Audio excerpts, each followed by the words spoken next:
putting it to the second week of your mobilization phase.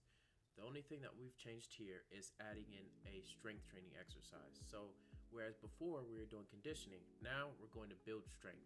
And how we're going to do that? Through a heavy exercise. On here, we'll have the first one starting with your heavy exercise. You'll do 3 sets of that and then move to the mobilization.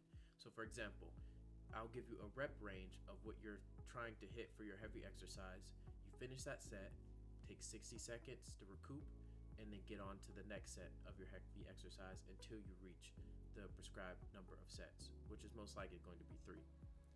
Then, after you're done with that, go straight into your mobilization phase and try to finish out what you have there.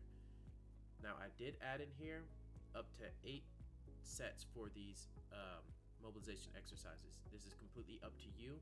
What you want to do is at least try to make it through 4 of them, halfway point. If you can push to get the 8, that's more that you'll be able to accomplish, and the faster you'll hit your goal. Again, know your body and know how far you can take it. If you feel like, okay, I'm gassed out, I won't be able to do anymore, at least hit the 4 for yourself. Let me just show you how you'll do certain things like the dumbbell incline press. So for example, once you're setting these up, you'll want to put them on your legs right here, and then lift your legs up to your shoulders to carry it up to here to the point. And once you return, same thing, use your legs to catch it and then put it back down.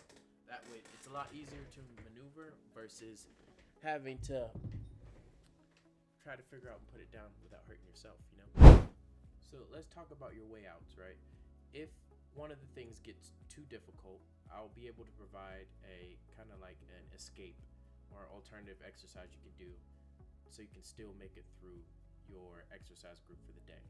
So for example, if you're doing bench overs and that's too difficult, then you can do the bench taps where you're just tapping your foot.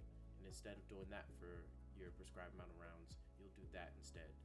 If you can't do the dips on your heels, then you can do the dips on your feet for whichever is left. If you can't do the hip bucks, then you'll try to do a lesser weight most likely here. Same thing with the shrugs, you'll go for a lesser weight. That way you can still hit the same body parts, but you can still make it through your prescribed number of sets.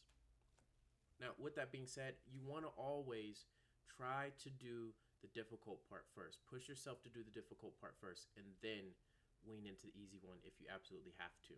You want to push your limits. That's how you're going to get stronger.